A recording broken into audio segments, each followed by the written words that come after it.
মানে আমার বাড়ি আমার বউ নেই, মানে যার বউ নেই তার তো কেউ নেই।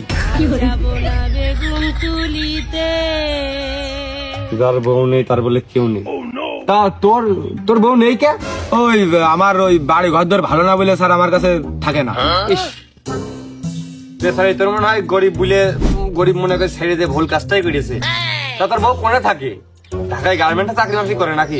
স্যার ওই আমেরিকায় থাকে স্যার, ওই হোয়াইট হাউসের ওই যে দক্ষিণী ওই ওয়াশিংটনে ওই 8 বিঘার উপরে একটা বাংলা আছে, ওই বাংলায় থাকে স্যার। আমি পারি না আর পারি না। তাহলে আমার বউ আমার কি দেখে থাকে? স্যার আমার দিক থাকিয়েন না স্যার, আমি আর মরে গেছি স্যার। স্যার আপনি যা করবার করেন, আমি আপাতত ডিপ্রেশন আছি স্যার। রে ও বলছে কি রে, তোর কি বাইরে মাঠে 8 শতক জমি আছে, 8 কাটা আছে, আমার তো 8 শতকও নেই।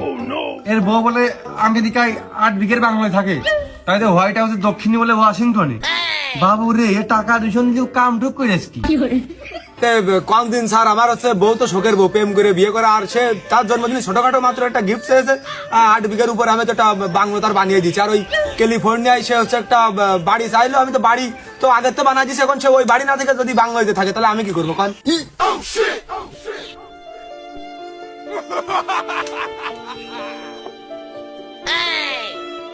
আরে টাকার কথাই দিস নে, টাকার গরম লাগতেছে, আবহাওয়ার গরম না। তা তোর বাপ মা কনে? স্যার ওই কানাডা থাকে, ওই আমেরিকাতে তারা আমি বাড়ি করে দিতে চাইছিলাম, কিন্তু তারা হচ্ছে পরে আমার আম্মু হচ্ছে আব্বুকে বুঝালো যে আমেরিকায় ওই বিভিন্ন সময় যুদ্ধ বিদ্রোহ বেঁধে যায়, তো দেখা গেলো বোম টোম পড়ে কোনে উড়ে টুড়ে চলে যায়, যার কারণে সে হচ্ছে যে ওই শান্তির প্রিয় দেশ কানাডা বেছে নিয়েছে, যার কারণে আমি ওই দেশে পাঠিয়ে দিয়েছি। আমি পারি না আর ও স্যার, আপনি কি আছেন? ও স্যার, না গেছেন? বললি কন আমি আসতেছি। ও স্যার, সিমটিমাস শেষ হয়ে গেছি, আমি আর নেই। এই তোর বাপ মা কানাডায় কি করে?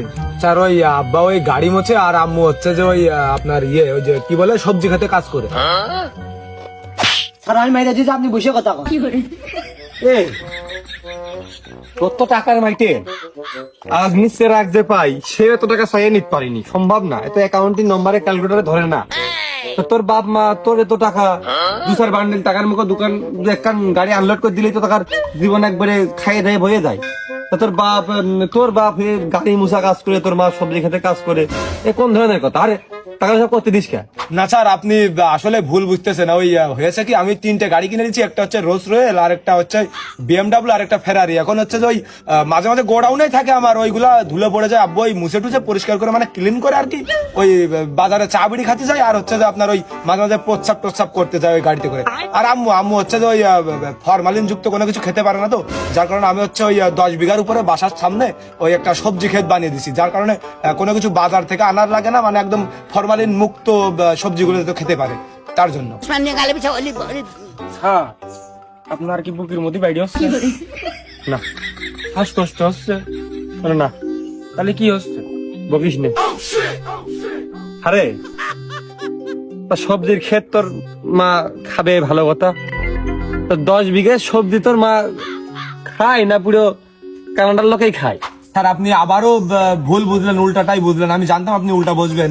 ওই হয়েছে কি, আমার ওই বাসার সামনে মানে কানাডায় বাসার সামনে আমি যে 10 বিঘার উপরে যে সবজিটা চাষ করি, ওইটা